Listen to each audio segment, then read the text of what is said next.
할렐루야. 네. 우리 이렇게 또 말씀을 사모해서 나오신 여러분들을 주의 이름으로 축복합니다. 예, 오늘부터 저희가 이제 149일 동안 이제 다음 주 월요일부터죠. 다음 주 월요일부터 149일 동안 성경 일독을 할 거예요. 그래서 한 주간에 그 일독하는 그 내용을 이제 미리 지금 이 시간 목요일 10시에 저희들이 또 함께 개괄적으로 함께 말씀을 보면서 또 여러분들에게 도움이 될 수 있도록 가능한 한 쉽게 성경을 읽는 그러한 방법에 대해서 우리가 함께 쉽게 이 말씀을 풀어내고 함께 해석하는 그러한 시간을 좀 갖고자 해요. 그래서 이제 오시는 분들은 이렇게 와서 현장에서 함께 공부하면 좋겠고요. 오시지 못하는 분들은 유튜브로 저희들이 송출하려고 지금 이렇게 세팅 다 해놓고 어제 전 테스트했는데 잘 될지 모르겠습니다. 그래서 잘 될 수 있도록 기도해 주시고요. 혹시 못 오시는 분들은 유튜브로 시청하시면 좋을 것 같아요. 그래서 매일 하루에 8장씩을 읽으면 149일 동안 일독하는 거예요. 그래서 저희가 이제 성경을 통독하면서 전체적으로 한번 쭉 훑으면서 큰 숲을 보는 거예요. 우리가 숲을 볼 때에 숲도 보고 그 속에 들어가서 각각 나무도 보면서 하나님 만드신 자연 만물을 또 하나님 주시는 은혜 가운데서 감탄하는 것처럼 우리가 성경을 전체적으로 쭉 읽으면서 큰 틀에서 주님의 뜻을 발견하고 그리고 그 속에 한 구절 한 구절 주님 주신 말씀을 묵상하는 가운데서 큐티하며 말씀 묵상하는 가운데서 깊이 있게 주님의 말씀을 깨닫는 그러한 시간을 저희가 갖고자 해요. 그래서 성경 통독과 큐티가 함께 병행될 수 있도록 여러분께서 그렇게 신앙생활 해주시면 좋을 것 같고요. 그래서 이번 주에는 오늘은 다음 주에 있을 우리 창세기 1장부터 그리고 출애굽기 6장까지의 내용을 전체적으로 훑을 텐데요. 근데 그 전에 먼저 성경 개관을 먼저 좀 보았으면 좋겠습니다. 자, 성경은 어떠한 기준으로 우리가 읽는 것이 좋은가? 자, 다음 슬라이드요. 예. 한눈으로 보는 성경 구조에서 여러분 지금 보시면 텐데, 여러분 중심에 누가 있으세요? 예수 그리스도, 예수님의 십자가가 중심에 있어요. 그래서 하나님께서는요, 온 인류를 창조하시고 온 인류가 하나님의 백성 되고 하나님의 나라를 함께 이루어가는 그런 하나님 나라의 동역자로 하나님은 세우셨어요. 그렇게 부르셨어요. 자, 그런데 우리 온 인류가 하나님의 뜻을 제대로 알아서 하나님의 뜻대로 살아갔어요? 아니죠. 우리가 잘 아는 창세기 6장에 보면 이 땅의 죄악이 어떻게 됐대요? 관영함을 보시고 가득 참을 보시고 하나님이 사람 지음을 어떻게 하셨다고요? 한탄하실 정도로 그런 마음을 가지셨어요. 그래서 하나님께서 택한 민족이 누구라고요? 이스라엘인 거예요. 이스라엘 백성들 통해서 하나님께서 제사장 나라로 삼아서 그들이 모델 되어서 그런데 그들만 선택받아서 그들만 구원받는 것이 아니고 제가 주일에도 설교했고 요즘 계속 새벽기도 때도 제가 말씀드린 것처럼 하나님께서는 이 이스라엘 민족을 통해서 열방을 구원하시기 위해서 그래서 이스라엘을 택하신 거죠. 자, 그런데 이스라엘 백성들을 택하셔서 하나님께서 그들을 선택하셨는데 그들이 역시 여전히 하나님의 마음을 몰라요. 그래서 하나님께서 택하신 자들이 남유다 족속인 거예요. 북이스라엘은 하나님을 이미 떠난 사람들이었어요. 그 시작부터 여로보암 왕이 하나님을 대적하는 그 신상을, 금송아지를 베델과 단에다 세우면서 하나님의 마음을 완전히 아프게 하면서 하나님을 떠난 그런 민족이 되는 거예요. 그러면서 하나님께서 택하신 사람들이 남유다 사람들. 그러나 역시 그들도 하나님의 마음을 몰랐어요. 그래서 하나님께서 선택한 사람들을 우리가 소위 예언서에 보면요, 특별히 이사야서에 보면 그루터기는 남겨둘 것이다. 그러면서 남은 자에 대한 이야기가 있어요. 남은 자. 그래서 남은 자 사상이 굉장히 중요해요. 남은 자. 그 남은 자들 통해서 하나님의 마음을 세상에 전하고 하나님의 뜻을 증거하는 그 남은 자들을 세우시는 거죠. 자, 그러나 역시 이 모든 것이 하나님의 뜻대로 되지 않아요. 인간의 그 죄악으로 말미암아. 그래서 하나님께서 예정하시고 하나님께서 궁극적으로 이루시고자 하는 온 인류를 구원하시기 위한 특별한 조치를 취하시는 것이 그분이 바로 예수 그리스도신 거예요. 그래서 예수 그리스도를 통해서 처음에는 12 제자를 예수님께서 택하셔서 그들을 하나님의 나라를 위해서 세우시죠. 그리고 그들을 통해서 하나님께서는 초대교회를 세우세요. 그리고 그 초대교회를 통해서 열방의 교회들을 지금 세워가고 계신 거예요. 그리고 궁극적으로는 온 인류가 구원받도록 하시기 위해서 하나님께서는 열방의 교회를 사용하시고 계신 거예요. 지금 우리는 어디에 있어요, 그러면? 우리는, 열방의 교회에 속해 있는 거예요, 지금. 그래서 성경을 읽을 때요, 항상 우리는 예수 그리스도가 초점되어서 이것을 우리가, 유식한 말로 표현하면은 구속사적인 관점이다. 이렇게 얘기해요. 예수 그리스도의 우리를 구원하신 그 구속사의 관점으로 성경을 읽는 거예요. 그래서 그러한 관점으로 성경을 읽으면서 구약과 신약이 온 인류를 구원하시고자 하는 하나님의 마음, 그것을 가지고 우리가 읽어야 되고, 그 가운데서 우리는 선교적인 교회로 쓰임받아야 되는 거예요. 제가 요즘 새벽 기도 때 계속 선교적 삶에 대한 말씀 나누잖아요. 선교적 교회, 이 땅의 영혼들을 구원하시고자 하는 하나님의 그 마음을 가지고 우리도 이 세상에서 하나님의 마음을 가지고 살아내는 삶이 선교적인 삶인 거예요. 그래서 이러한 성경 구조를 가지고 여러분 한번 이해하시고요. 그 다음에 성경 다음 페이지요.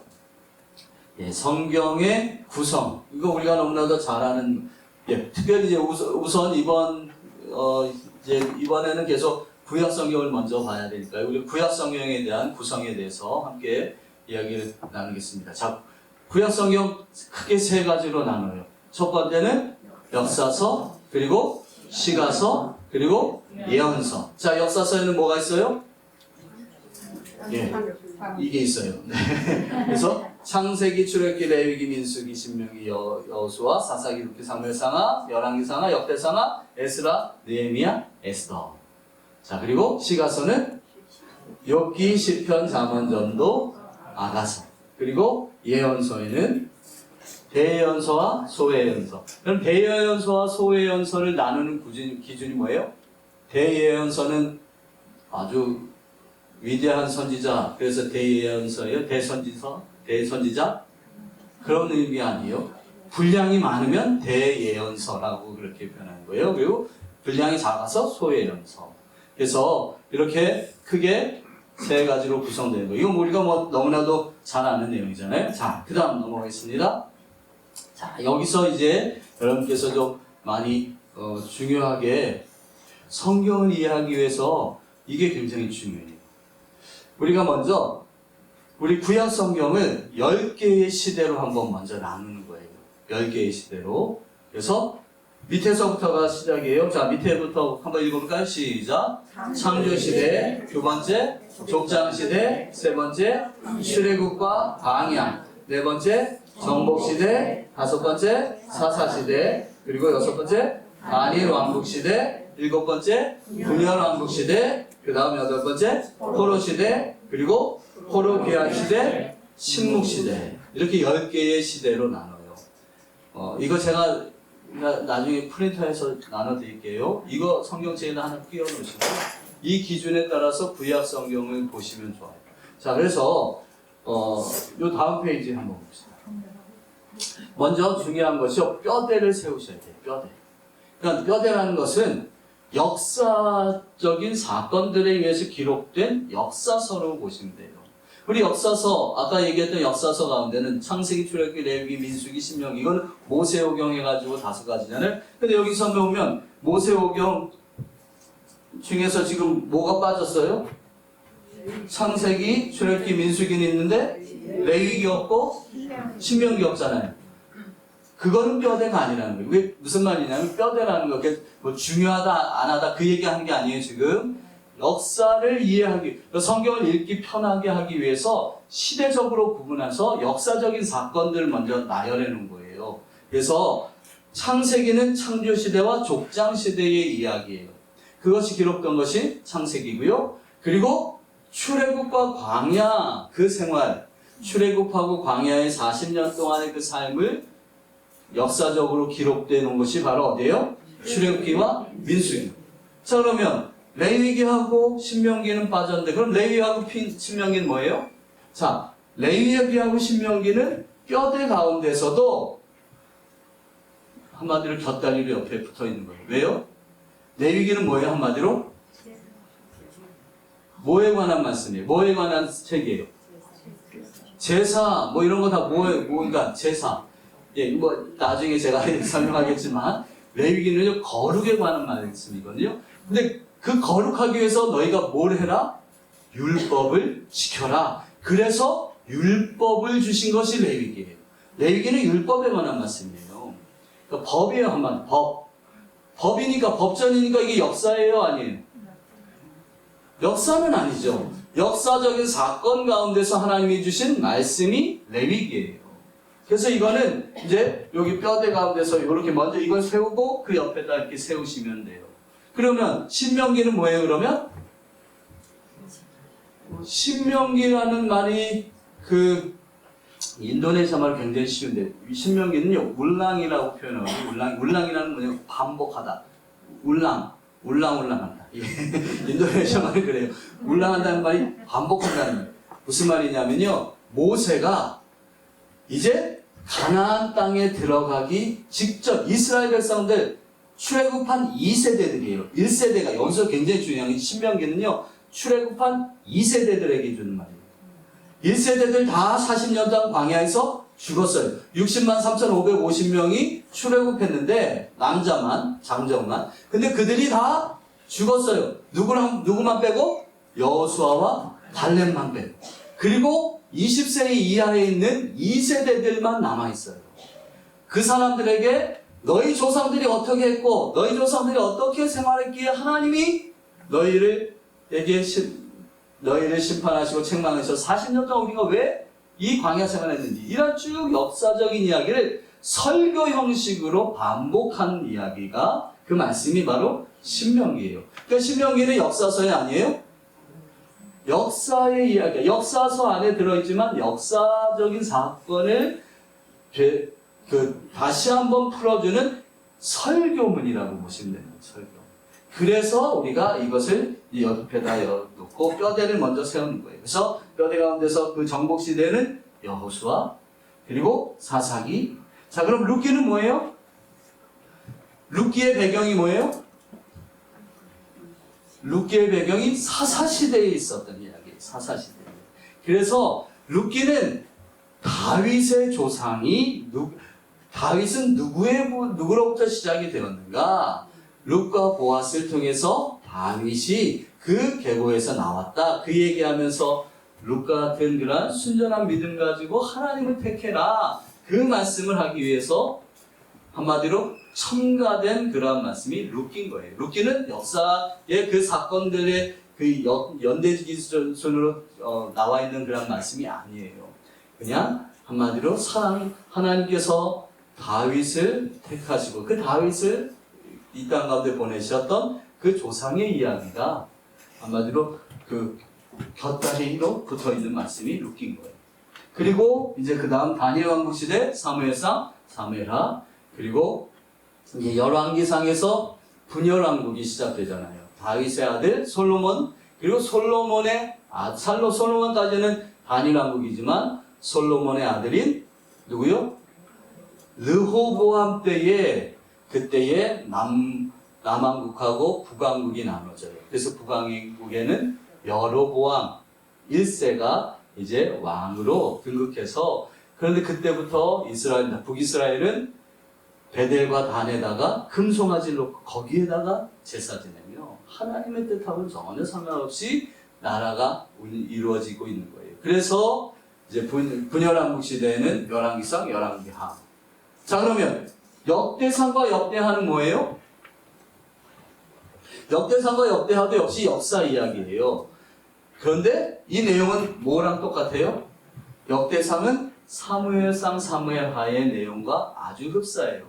그리고 역대하는 열왕기상, 열왕기하의 내용과 흡사하게 그것을 관점만 다르게 쓴 것이 바로 역대상, 역대하예요. 동일한 이야기예요. 그러니까 역대상, 역대하는 제사장적인 관점으로 쓴 말씀이 역대상, 역대하고 이 여호수아 이하의 사사기, 여호수아, 사사기, 사무엘상, 열왕기, 상하 이것은요 어떠한 관점으로 쓰여진 말씀이냐 하면 이제 나중에 한 번 더 하겠지만 신명기 말씀의 기초에서 신명기적 관점을 가지고 즉 선지자적 관점을 가지고 쓰여진 말씀입니다. 여러분 신명기 28장에 보면 신명기 28장에 무슨 내용이 나와요?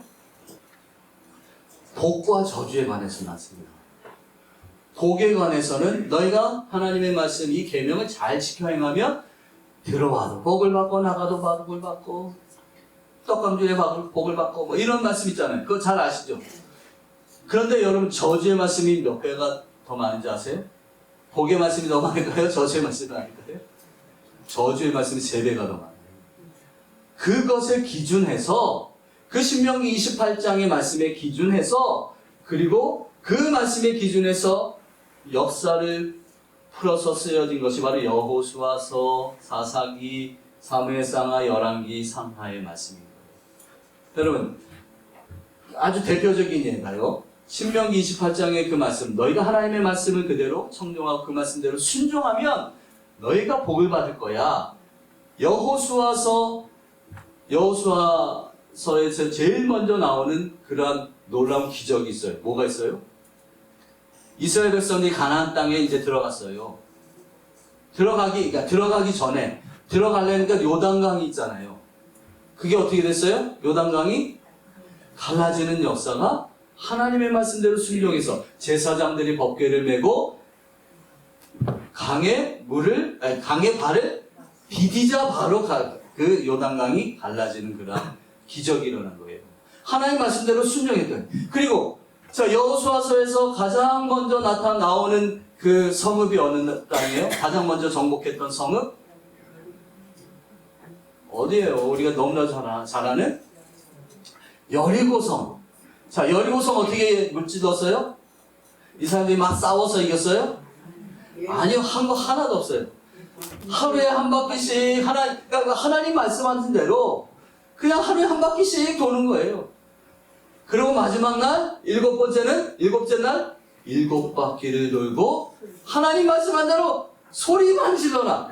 그 사람들 한 거는요, 돌고 소리 지르는 것밖에 없어요. 그런데 어떻게 됐어요? 그 성이 무너져 버렸어요.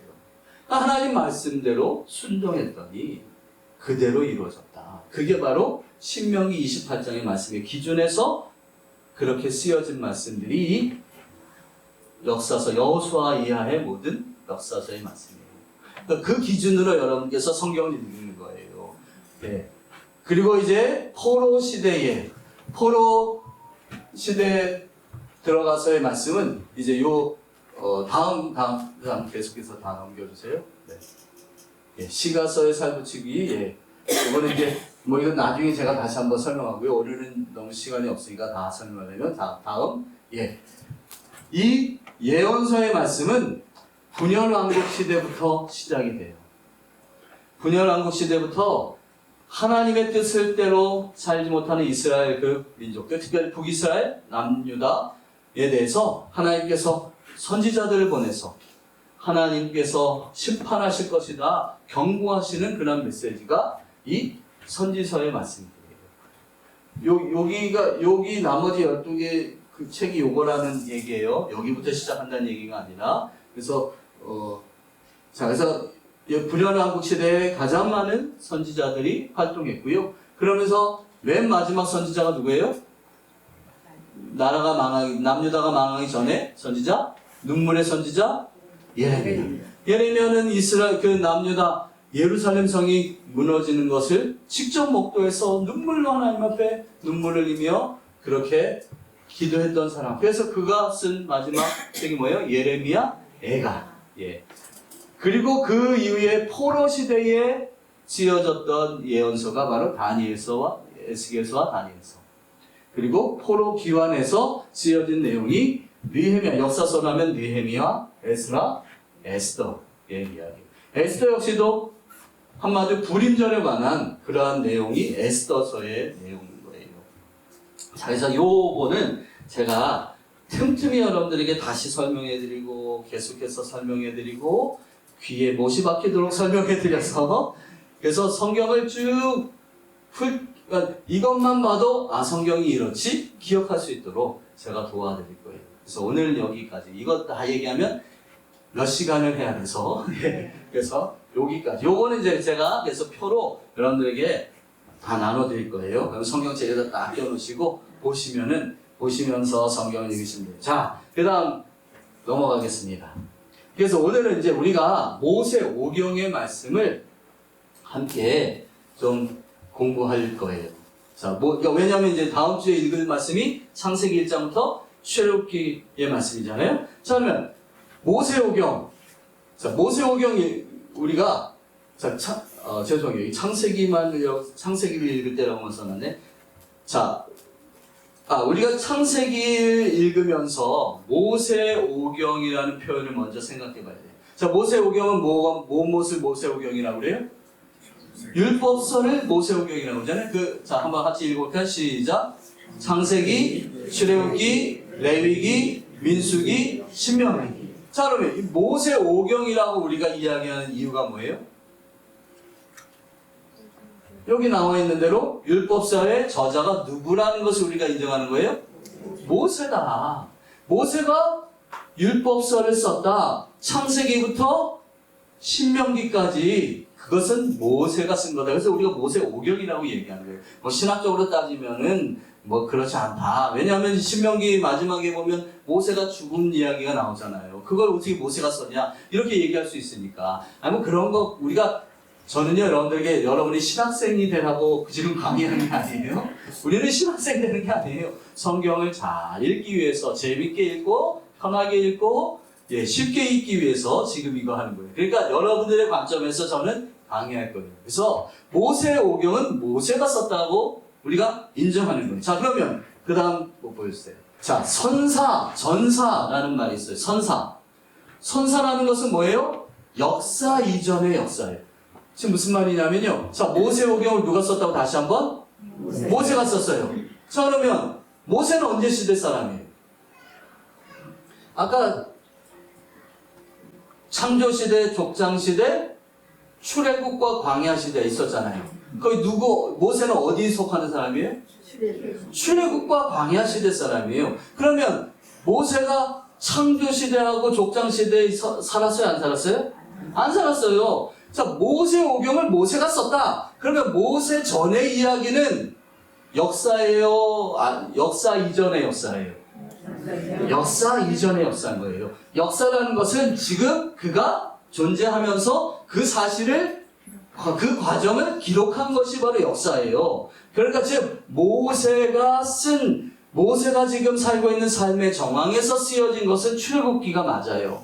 자, 그러면 그 전에 창세기에 나오는 창조 이야기와 족장 이야기는 모세가 경험한 거예요? 아니에요? 아니에요. 하나님이 알려주시고 하나님께서 들려주신 이야기를 쓴 거예요. 그래서 역사 이전의 역사, 창세기, 그리고 모세가 경험하고 모세가 쓴 역사는 출애굽기, 민수기, 그리고 레위기, 신명기. 아까 레위기는 뭐라고 그랬어요? 법전이다. 신명기는 다시 설명하는 설교다. 이게 가장 기본적으로 여러분 모세오경을 이해하시면 돼요. 그렇게 이해하시면 돼요. 안 어렵죠? 네, 쉬워요. 제가 쉽다고 강요하는 것 같아요. 그 다음 보겠습니다. 자, 근데 여러분 여기서 우리가 중요하게 생각해야 될 것은 성경을 읽을 때의 기준이 좀 있어야 돼요. 여러분 성경을 읽을 때 어떤 기준 가지고 읽으세요? 우리의 기준은 뭐가 돼야 되냐면요. 하나님께서 성경을 하나님의 말씀을 들려주셨던 그 삶의 정황을 이해하면서 읽어야 돼요. 예? 그것이 기준돼야 돼요. 그래서 제가 컨텍스트라는 말, 정황, 상황, 맥락 이런 말 하잖아요. 맥락이 안 맞아 이런 얘기 하잖아요. 그 맥락에 따라서 있는 거예요. 지금 무슨 말이냐면요. 이 컨텍스트라는 말은 하나님의 말씀, 텍스트가 전해지는 삶의 자리, 그것이 바로 컨텍스트인 거예요. 하나님의 말씀 텍스트, 하나님의 말씀이 함께하는 그 삶의 자리, 그곳에서 하나님께서 어떻게 말씀하셨는가, 그 상황이 어떠했길래 하나님께서 이렇게 말씀하셨는가, 그것을 먼저 여러분 생각하셔야 돼요. 그리고 그 말씀이 지금 내가 살아가는 삶의 자리, 이 상황에서 하나님의 그 텍스트, 하나님의 말씀이 내 삶에서 역사하도록 그 말씀을 내 삶에 적용하고 해석해야 되는 거예요. 그게 우리가 말씀을 큐티하는 이유고 우리가 성경을 읽는 이유예요. 여러분 성경 왜 읽으세요? 나 지식을 많이 늘리려고? 예?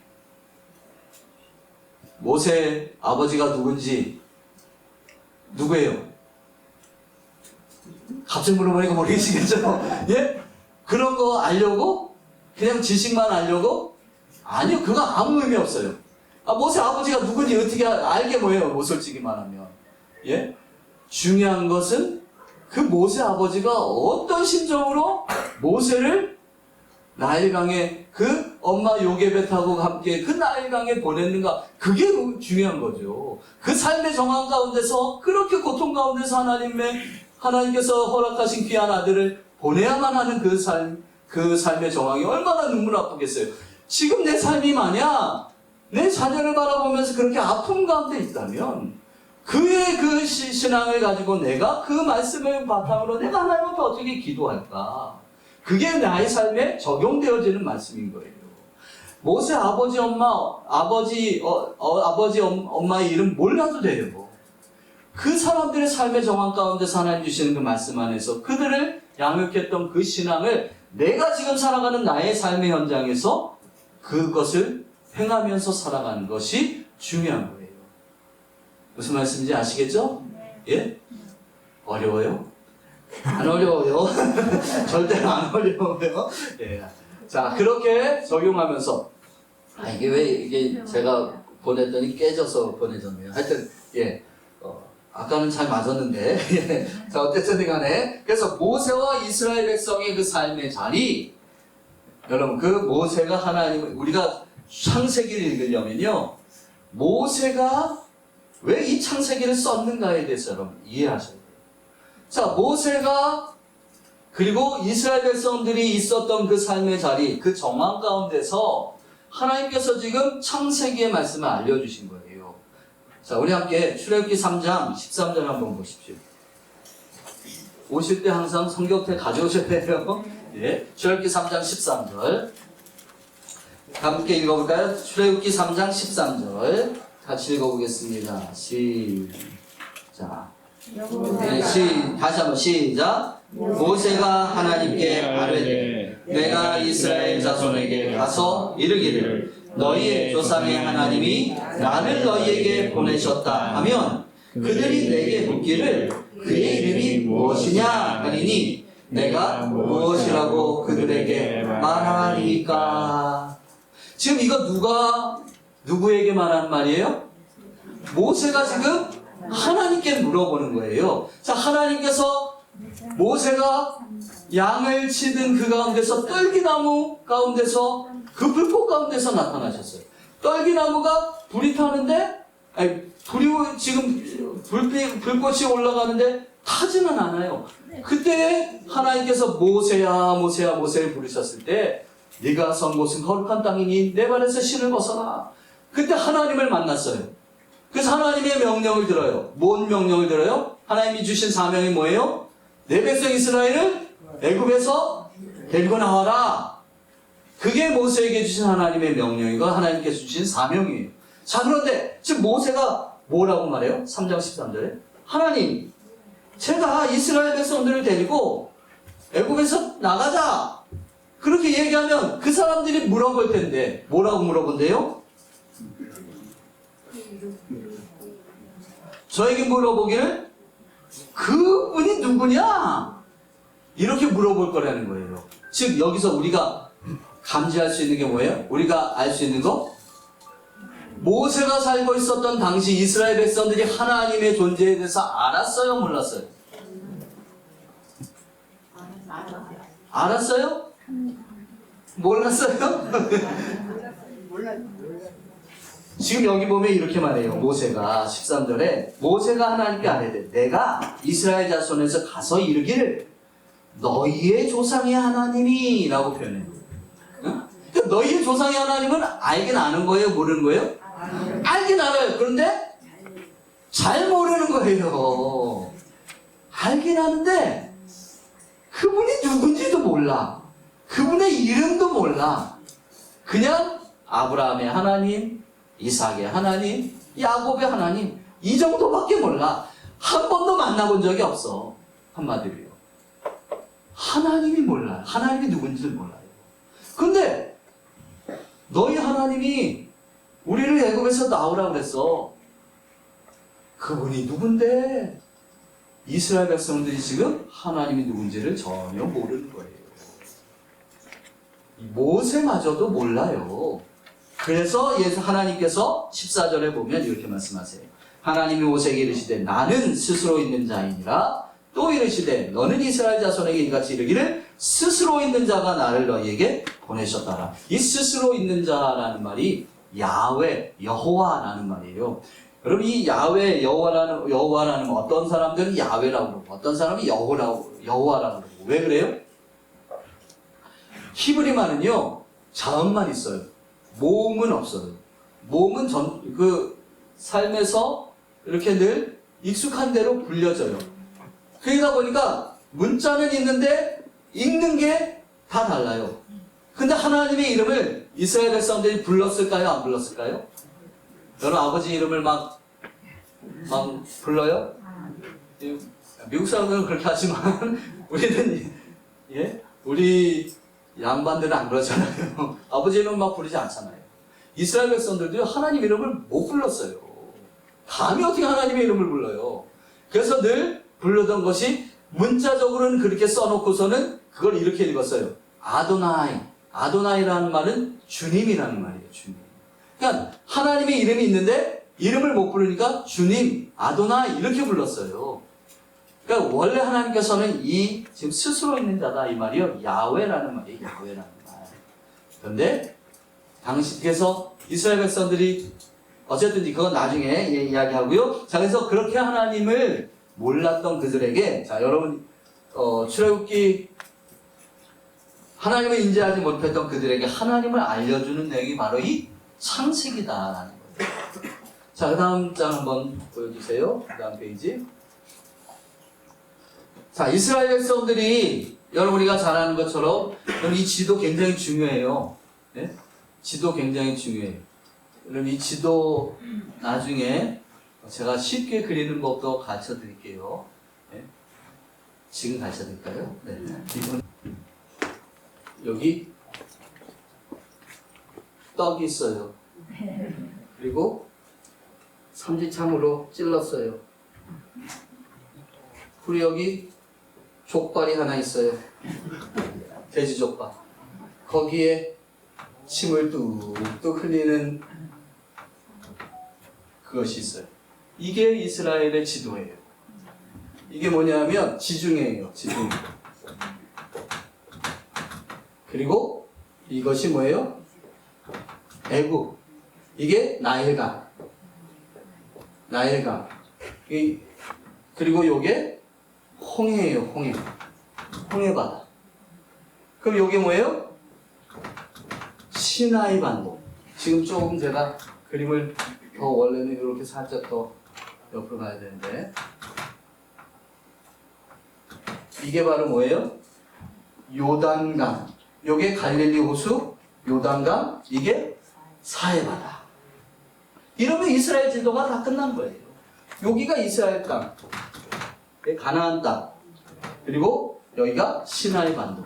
그래서 이스라엘 백성들이 이렇게 여기 나온 대로 지금 라암셋에서 출발해서 홍해를 건너서 엘림에 도착하고 마라물, 그리고 마라에스물, 엘림, 그리고 시내산에 도착하는 거예요.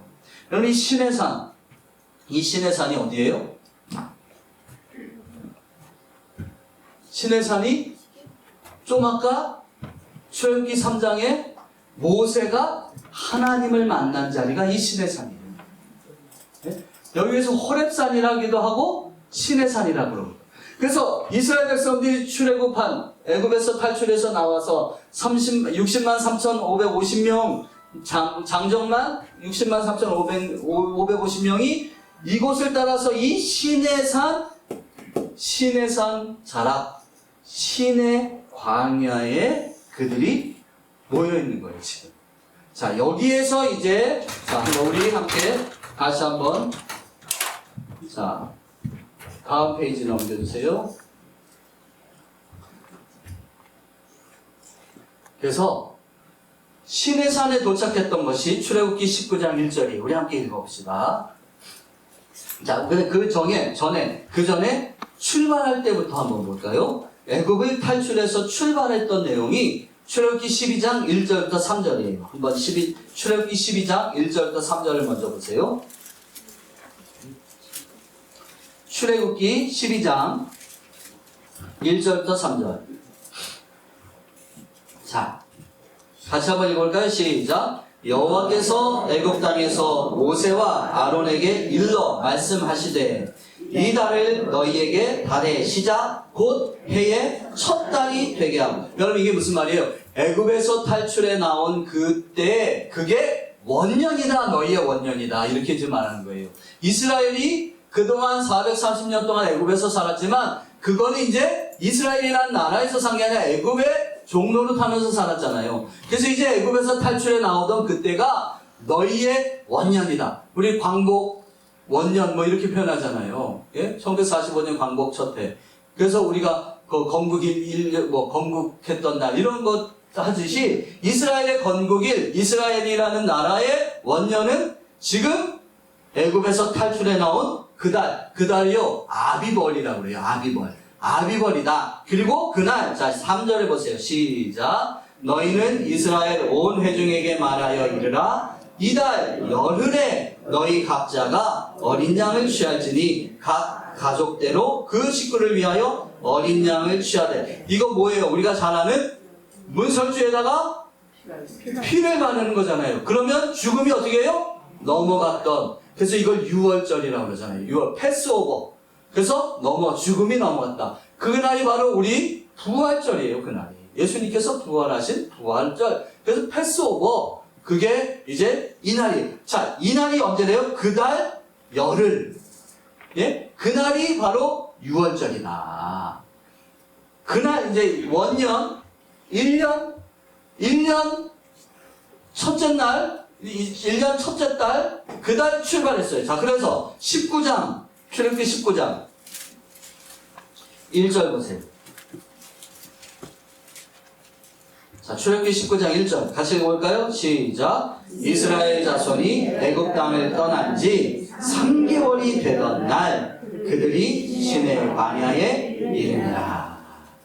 자, 이스라엘 백성들이 이곳에서 출발했던 게 원년 제1월 10일이 그 6월절 사건이 있었던 날이에요. 그래서 14일에 출발을 해요.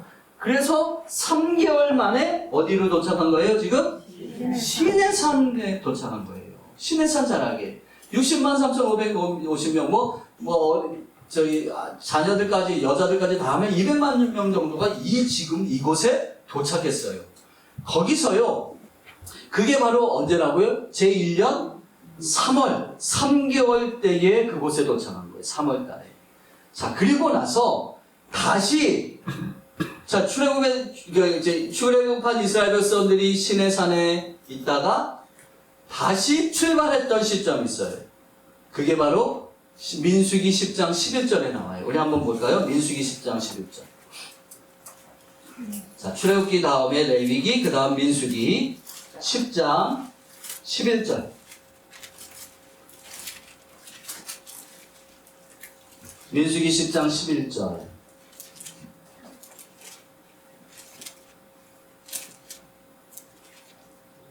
자, 같이 읽어보겠습니다. 시작. 둘째 해, 둘째 달, 스문 아래 구름이 증거의 장성막에서 떠오르면 12절. 이스라엘 자손이 시내 광야에서 출발하여 자기 길을 가더니 파란 광야에 구름이 머무니라. 제가 주일날 설교할 때 이런 얘기 해드렸잖아요. 뭐 얘기했어요? 하나님의 뜻은 시내 광야, 시내산에서 1년 동안 훈련시키신 다음에 그리고 막바로 가나안 땅에 들여보내는 것이 하나님의 뜻이다. 그래서 지금 여기 보면 언제 출발했다고요? 제2년 2월 20일. 거의 1년이에요, 1년. 1년 동안 시내산에 머물렀어요. 근데 그들이 뭐 했어요? 시내산에서 뭐 했을까요? 하나님이 나라를 세워주시고자 율법을 주시고, 십계명 주시고, 그게 이제 19장, 출애굽기 19장에 있는 내용이 10계명 나오잖아요. 그리고, 출애굽기 20장에, 그리고 이제 성막을 짓고, 이러한 과정을 1년 동안 한 거예요. 그리고 이제 막바로 하나님의 원래 계획은 뭐라고요? 가나안 땅으로 들여보내시는 게 하나님의 뜻이었어요. 하나님의 계획이었어요. 근데 그 계획대로 안 됐잖아요. 왜 안 됐다고요? 파란 광야 가데스 바네아에서 12명의 정탐꾼을 보냈는데 그들이 악평을 하고 그러면서 하나님이 진노하셔서 40일 동안 가나안 땅 정탐한 걸 하루를 1년으로 해서 40년 동안을 광야에서 뺑뺑이 돌게 하시는 거예요. 그러니까 하나님의 뜻을 원래 1년 만에 보내는 거예요. 자, 그럼 이 1년 동안에 아까 말씀드린 것처럼 법도 주시고 성막도 짓게 하시고 이랬어요. 자, 그런데 아까 제가 처음에 아니 좀 전에 출애굽기 3장에서 이스라엘 백성들이 하나님을 알았다고 그랬어요? 몰랐다고 그랬어요? 알긴 알긴 알았는데 잘 몰랐어요. 하나님 누구신지 몰라요, 정확하게 말하면. 그저 내 조상의 아브라함의 하나님, 이삭의 하나님, 야곱의 하나님, 이거밖에 몰라요. 아는 게 없어요. 자, 그때에 그 시내산에 도착했을 때 모세에게 아마 아이들이 물어봤을 거예요. 모세 할아버지. 근데 우리가 왜 여기까지 왔어요? 누가 우리를 데리고 나오셨어요? 그래서 모세가 너희를 이곳으로 인도하신 분은 여호와 하나님이야. 그 하나님은 태초에 천지를 창조하신 분이야. 여러분, 창조자 그러면 게임이 끝나는 거예요. 누가 막 아는 체 하면서 이거 핸드폰 내가 이렇게 조작하고 이런 거 나 얼마나 잘하는지 알아? 딱 근데 옆에 있던 사람이 그거 내가 만들었는데 그러면 이제 게임이 끝나는 거예요. 완전히. 아는 체 열심히 하다가도요, 이거 만든 사람 앞에서는 그 만든 사람이 제일 잘 알죠, 솔직히. 예? 하나님이 천지를 창조하셨다. 그게 모든 것을 다 완전히 다 규정해 주는 거예요. 하나님은 전능하신 하나님이시다. 그런데 그러면 우리는 어떻게 태어났어요? 우리는 어떻게 탄생된 거예요? 우리 사람은 어디서 나온 거예요? 자, 그때 하나님이 남자와 여자를 지으셨다. 하나님 태초에 하나님이 천지를 창조하시고 마지막 6일째에 남자와 여자를 지으셨다. 그 이야기가 바로 창세기에서 이야기하는 거예요. 그 이야기를. 그러면서 그러면 왜 사람들이 서로 싸우고 막 미워하고 또 심지어는 죽이기까지 하고 왜 이런 죄가 어디서 나왔어요? 그 죄의 문제에 대해서 또 이야기하는 것이 바로 창세기죠. 인간의 그 원죄, 하나님처럼 되고자 하는 그 인간의 원죄에 대해서 모세가 이스라엘 백성들에게 설명해 주는 이야기예요. 그러고 나서 우리 조상은 누구예요? 우리는 누구 자손이에요? 그러면서 하나님께서 이 땅에 천지를 창조하셨다면 이 땅의 죄로 관영하는 이 세상을 심판하시고 그래서 노아를 통해서 하나님께서 새로운 인류를 창조하셨는데 여전히 하나님과 대적하는 그들은 바벨탑을 쌓고, 여러분 바벨탑 사건이 뭐예요? 한마디로 하나님이 천지를 물로 심판하니까 더 이상 하나님한테 안 당하겠다, 하나님 한번 해봅시다 해가지고 세운 게 바벨탑인 거예요. 인간이 그렇게 악하죠. 사람이 하나님처럼 되고자 하는 그 마음, 그것으로 만든 것이 바벨탑. 그때 하나님이 언어를 흩으셔서 온 지면에다 흩어버리시는 그런 사건. 그러면서 그 이후에 모든 그 자손들의 계보를 이야기하고 그 가운데서 하나님이 특별히 택하신 사람 아브라함에 관한 이야기를 하면서 아브라함을 통해서, 자 그러면 우리가 이제 하나님께서 약속하신 약속의 땅 가나안 땅으로 가는데 그 약속의 땅 가나안 땅은 어떻게 우리에게 주어진 거예요? 예, 그 이야기도, 여러분 원래 가나안 땅은 누가 처음에 그곳에서 정착해서 살았어요? 하나님이 아브라함을 어디로 부르신 거예요? 가나안 땅으로 부르신 거예요. 그가 원래는 메소포타미아 지역에 그 아주 지금 시대로 하면은 부유한 땅에 거했었어요. 그랬던 그를 하나님께서 가나안 땅으로 인도하셔서 이제 그의 자손들에게 주실 가나안 땅으로 하나님께서 인도하신 그 가나안 땅. 여러분, 근데 그 가나안 땅은요, 여러분, 이 가나안 땅이 왜 저주를 받았을까요? 여러분 생각해 보세요. 지금 자, 가나안 땅에 이스라엘 백성들이 들어갈 거잖아요. 이제 하나님이 약속하신 땅 가나안 땅. 근데 이미 가나안 땅에는 사람들이 살고 있어요, 없어요? 빈 땅이 아니에요. 거기는 이미 사람들이 살고 있어요. 가나안 족속, 기르가스 족속, 히위 족속, 아모리 족속, 여부스 족속, 뭐 수없이 많은 족속들이 그 안에 살고 있어요. 근데 자, 그러면 이스라엘 백성들이 그 땅에 들어갈 때에 그 땅에 있는 사람들이 웰컴 투 가나안, 이 땅에 오십시오, 우리가 당신들을 환영합니다, 그러겠어요? 그 땅이 다 나라를 자기네가 차지하고 있는데 그 이스라엘 백성들 장정만 60만 명이 넘는 그 사람들, 200만 명 되는 사람들이 그곳을 왔다. 그건 뭐 하겠다는 게 한마디로? 이 땅을 정복하겠다는데 거기서 가만히 웰컴할 사람들이 어디 있겠어요? 앞으로 전쟁을 치러야 되잖아요. 그럼 이스라엘 자녀들이 우리가 저 땅에 가서 전쟁을 왜 치러야 되는지, 왜 하나님이 저 땅을 우리에게 허락하셨는지, 거기에 대해서 의문이 생기잖아요. 그 이야기가 창세기에 기록되어 있어요. 그거 아셨어요? 몰랐어요? 여러분, 그러니까 뭐 이제 쉽게 여러분 뭐 신학적인 것 그런 거 빼고 제가 여러분 신학생 만들려는 게 아니라고 제가 분명 말씀드려요. 자, 여러분 생각해 보세요. 노아 이야기 너무나도 잘 알잖아요. 노아가 포도주 마시고 취해가지고 하체를 드러내고서는 자고 있을 때 누가 아버지를 그 하체를 드러내고 있는 모습을 바라보고서는 아버지를 이렇게 흠을 덮어주지 않고 나와서 막 이야기하고 그랬던 아들의 이름이 뭐예요? 함이잖아요. 셈, 함, 야벳 중에 함. 근데 노아가요, 그 이야기를 나중에 술 깨나고 술이 깼는지 아직도 술이 채 있었던 것 같아요, 제 생각에. 그러면서 아들을 저주해요. 근데 뭐라고 저주하는지 아세요? 함은 저주를 받을지라 이렇게 저주했어요? 뭐라고 저주해요?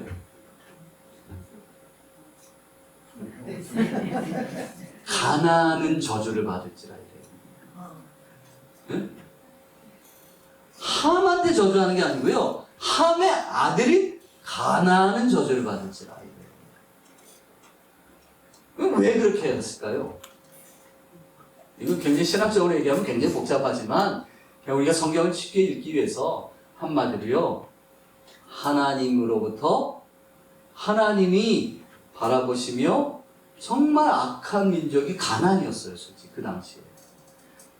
예를 들면요, 자 한번 이거는 뭐 이제 나중에 레위기 때 한번 다시 이야기하겠지만, 여러분 레위기 18장 한번 보세요. 레위기 18장.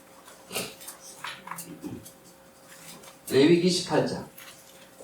이거 제가 한번 설교 시간에도 했던 것 같은데 한번 이제 레위기 18장 여러분 보세요. 자, 레위기 18장에는요, 지금 가나안 땅에서 하나님께서 약속하신 적과 꿀이 흐르는 가나안 땅에서 지금 이스라엘 백성들이 들어가기 전에, 여러분 이 레위기는 어디에서 주신 말씀이라고 그랬어요? 레위기 법전은, 이 법률의 말씀은 이스라엘 백성들이 어디 있을 때 지금 하나님이 주신 말씀이에요? 정확히 여기요. 시내상에 도착해서 1년 동안 이 사이에서 주신 말씀이 레위기의 말씀이에요. 자, 그러면 레위기의 18장의 내용은 이스라엘 백성들이 앞으로 들어갈 가나안 땅에 관한 이야기예요. 가나안 땅에서 지금 어떤 일이 일어나는가를 이야기하시고 있어요. 자, 가나안 땅에서 어떤 일이 일어나느냐? 쭉 6절부터 이하에 보면요, 계속해서 그 음란하고 더럽고 추악한 이야기들이 나와요. 그 중에서도 더 제일 음란하고 더러운 일이 뭐냐면요, 자 22절 보세요. 18장 22절 같이 읽어볼까요? 시작. 너는 여자와 동침함 같이 남자와 동침하지 말라. 이는 가증한 일이. 지금 이게 뭐예요? 동성애예요. 동성애가 지금 그때 있었어요? 없었어요? 아, 있었어요. 기존에 우리가 잘 아는 또 어디서 있었어요? 창세기에 보면 소돔과 고모라의 땅에도 이 동성애가 있었어요. 이 악한 일이요. 지금만 있는 게 아니라니까 옛날부터 있었어요. 자, 그리고 그 다음 23절 보세요. 이건 더 더럽고 추악한 일이에요. 같이 읽어볼까요? 시작. 너는 짐승과 교합하여 자기를 더럽히지 말며 여자는 짐승 앞에 서서 그것과 교접하지 말라. 이는 문란한 일이니. 지금 이게 어디서 일어나고 있다고요? 가나안 땅에서 일어나는 일이라니까요. 그래서 하나님이 뭐라고 하시나요? 아이고 진짜 아이고 이런 일이. 24절 한번 봅시다. 24절. 자, 같이 읽겠습니다. 24절부터 쭉 같이 읽을까요? 시작. 너희는 이 모든 일로 스스로 더럽히지 말라. 내가 너희 앞에서 쫓아내는 족속들이 이 모든 일로 말미암아 더러워졌고 그 땅도 더러워졌으므로 내가 그 악으로 말미암아 벌하고 그 땅도 스스로 그 주민을 토하여 내느니라. 지금 가나안 땅이 이렇게 더러워졌다는 거예요. 하나님이 그래서 그 땅을 그 땅이 스스로 토해내게끔 하신다. 그래서 그 땅을 누구에게 주시겠다고요? 이스라엘 백성들에게 줘서 새로운 땅을 만드시겠다. 새로운 하나님의 나라를 그 땅에 만드시겠다. 그 땅을 우리 함께 만들어보자. 이스라엘 백성들에게 너희가 그래서 제사장 나라가 돼야 돼. 너희도 만약 그 땅에 들어가서 그 땅의 거민들의 그 풍속을, 악한 풍속을 그대로 따라하면 그 다음부터 이렇게 말씀하세요. 26절 보세요. 26절도 같이 읽습니다. 시작. 그러므로 너희 곧 너희의 동족이나 혹은 너희 중에 거류하는 거류민이나 내 규례와 내 법도를 지키고 이런 가증한 일에 하나라도 행하지 말라. 너희 전에 있던 그 땅 주민이 이 모든 가증한 일을 행함이었고 그 땅도 더러워졌느니라. 너희도 더럽히면 그 땅이 너희가 있기 전 주민을 토함같이 너희를 어떻게 한대요? 토할까. 그래서 레위기는요 거룩에 관한 말씀이에요. 너희가 거룩해라. 그러시면서 하시는 19장에 그래서 하나님이 말씀하시는 이야기, 우리가 너무나도 잘 아는 19장 1절과 2절 같이 읽겠습니다. 시작. 여호와께서 모세에게 말씀하여 이르시되 너는 이스라엘 자손의 온 회중에게 말하여 이르라. 너희는 거룩하라. 이는 나 여호와 너희 하나님이 거룩함이니라. 이 거룩하라 그 이유를요, 왜 거룩하라고요? 너희가 앞으로 들어갈 그 땅이 더럽다는 거예요. 그래서 그 땅이 스스로 토해낸다. 근데 너희도 그들처럼 더러워지면 너희도 토해내면 당할 거야. 그래서 창세기에 보면 이 가나안 땅에 관한 이야기가 등장하는 거예요, 여러분. 여러분 한번 창세기 17장 보세요. 창세기 출애굽기 아니고 창세기 15장 죄송합니다. 15장.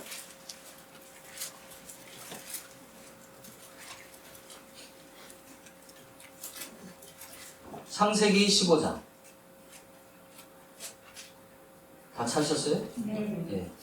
저만 아니면 잘하네. 손이. 자, 창세기 15장. 네. 자, 15장 내용은 누구랑 약속하시는 내용이에요? 네? 아브라함하고 하나님이 약속하시는, 언약하시는 내용이 나와요. 그죠? 네. 자, 그런데 거기 보면 12절부터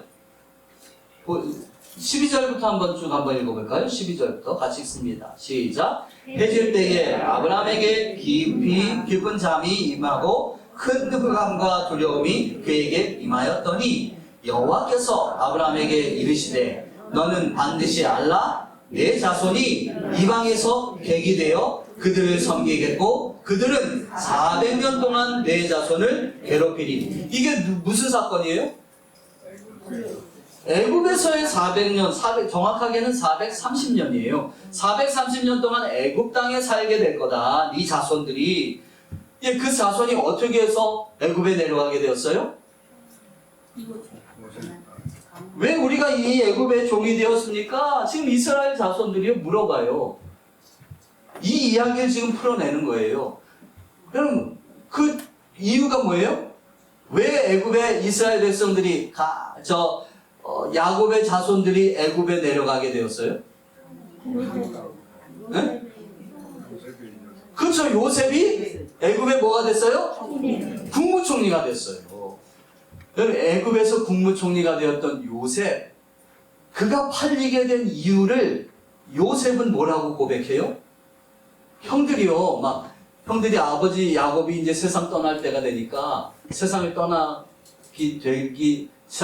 때가 되기도 하고, 떠난 이후에도 요셉에게 와서 부탁을 해요. 뭐라고 그래요? 네 아버지 야곱이 우리 죄를 용서해 주라고 그랬다. 우리가 잘못했어. 한마디로. 뭘 잘못했어요? 형들이 요셉을 팔아넘겼잖아요. 처음에 죽이려고 했다가 죽이진 않고 팔아넘겼어요. 이스마엘 그 상인들에게. 그래서 애굽까지 와서 요셉이 종살이 하다가 가정 총무되고, 그랬는데 또 이 보디발의 아내가 그냥 가늠하자 이래가지고 그 뿌리치고 도망갔다가 감옥에 갇히게 되고, 그러니까 형들 때문에 이렇게 고생한 그 동생 요셉. 그런데 아버지가 우리 용서해 주라고 그랬어. 계속 그러니까는 이 요셉이 뭐라고 말해요? 하나님. 그쵸. 요셉이요, 형들 때문에 내가 이렇게 고생했잖아. 그러지 않아요. 형들 걱정하지 마세요. 형들이 이렇게 한 것은 만민의 생명을 구원하게 하시려는 하나님의 계획 가운데서 있었습니다. 즉, 이제 요셉과 이 야곱의 가족이 70명이 애굽으로 내려가잖아요. 애굽으로 갔잖아요. 근데 그들이 나중에 애굽에서 나올 때는 몇만 명이었다고요? 남자 장령만 60만 3,550명. 예? 그 여자들까지 200만 명이 넘는 그 숫자가 그 많은 생명들을 하나님께서 구원하시려고. 즉 무슨 말이에요? 아브라함에게 하셨던 약속, 내 자손이 저 하늘에 별과 같이 많아지고 저 바닷가에 모래알 같이 많아질 거야. 이 약속을 이루시고자 요셉을 애굽에 종살이하게 하시고, 그런 가운데서 국무총리가 되게 하셔서 만민의 생명을 구원하게 하셨다. 그게 하나님의 뜻이다. 그러면서 이스라엘 백성들이 가나안 땅에 있다가 애굽에 간 거잖아요. 그러길 430년. 근데 지금 아브라함에게 이미 이야기를 하셨어요. 15장, 창세기 15장에서 이미 아브라함에게 이야기를 알려주신 거예요. 그래서 여러분 한번 계속해서 14절 이하에 한번 계속 볼까요? 14절부터. 아니, 14절 말고 16절만 읽겠습니다. 같이 읽어봅시다. 창세기 15장 16절 시작. 내 자손은 4대 만에 이 땅으로 돌아오리. 이 땅이 어디예요? 가나안 땅으로 돌아오겠다. 그런데 지금 여기에서 이 말이 참 중요해요. 같이 그 다음부터 읽어요. 시작. 이는 아모리 족속의 죄악이 아직 가득 차지 아니함이니라 하시더라. 자, 아모리 족속은 뭘 대변하는 거예요? 가나안 족속을 대변하는 말이에요. 가나안 족속 중에 아모리 족속이 있어요. 히위 족속, 기르가스 족속, 여부스 족속, 아모리 족속, 가나안 족속. 이 여러 족속들을 대변한 말이 아모리 족속이라는 말로 표현한 것 뿐이에요. 가나안 땅에 있는 뭐가? 죄악이 아직 가득 차지 않았다. 지금 무슨 말이에요? 아까 말씀드린 것처럼 레위기 18장에 보면, 아까 레위기 18장에서 우리가 확인했잖아요. 동성애도 있고 수간하는 이러한 더럽고 추악한, 아주 더럽고 추악한 일들이 가나안 땅에 있었는데 이것이 완전하게 가득 차기 아직 전이다. 이렇게 표현하는 거예요. 그 땅에 그 죄악이 가득 차면 어떻게 하신대요? 이스라엘 백성들 그 430년 동안 종살이했다. 애굽에서 종살이했던 사람들 데리고 나와서 가나안 땅을 돌아오게 할 거다. 가나안 땅으로 돌아오게 할 거다. 그리고 그 가나안 땅에서 아브라함의 자손들로 인해서 그 땅에 새로운 나라를 건설하시겠다. 그게 하나님의 뜻인 거예요. 그래서 지금 창세기의 내용은 한마디로 이거예요. 이러한 여러 가지 이야기들을 신의 산에서, 그러니까 여러분이 그렇게 성경 읽을 때 그걸 생각하시면서 읽으세요. 창세기의 이야기들을 지금 모세가 이스라엘 백성들에게 전해주는 이야기다. 하나님이 들려주신 이야기를 이스라엘 백성들에게 전해주고 있다. 그런 가운데서 읽으시면은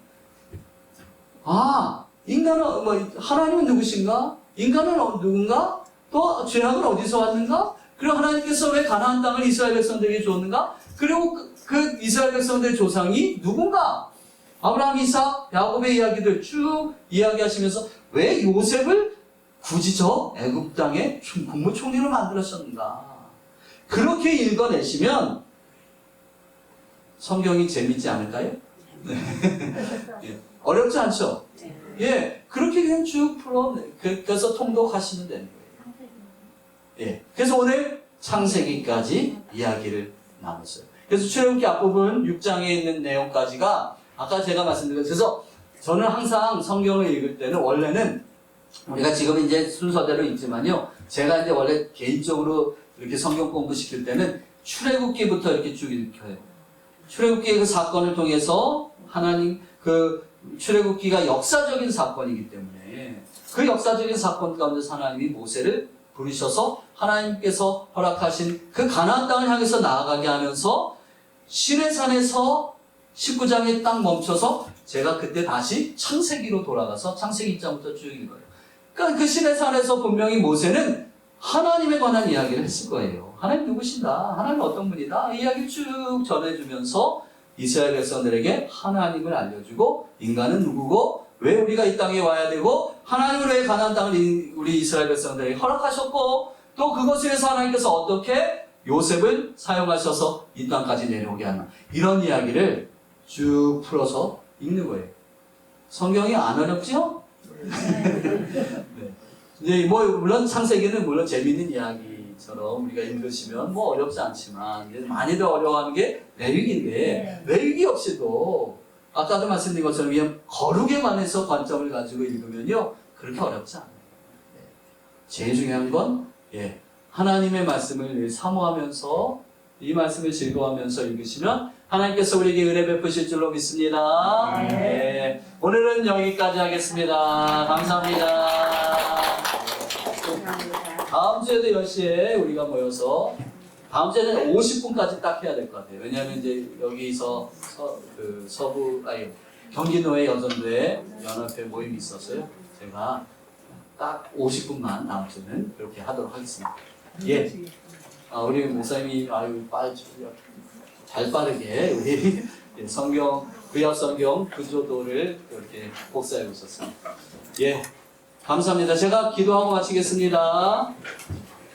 하나님 감사합니다. 오늘 저희들 이렇게 성경 통독을 위한 성경 공부 첫 시간이었습니다. 주님, 우리가 하나님의 말씀을 더 재미있게 읽을 수 있도록 하나님께서 우리에게 은혜 베풀어 주시고 하나님의 말씀이 어렵지 않음을 깨닫게 하여 주셔서 이 말씀 가운데서 하나님의 뜻을 발견하며 우리의 삶의 그 정황 속에서 그 옛날 하나님께서 말씀하셨던 그 삶의 정황 가운데서 하나님 주시는 은혜가 지금 이 시간 우리의 삶의 자리에 넘쳐나게 하여 주셔서 우리의 삶 가운데서 하나님의 말씀을 적용하여서 이 말씀을 가지고 주님 뜻을 따라서 살아내는 저희 모두가 되게 하여 주옵소서. 감사드리며 예수님의 이름으로 기도하옵나이다. 아멘.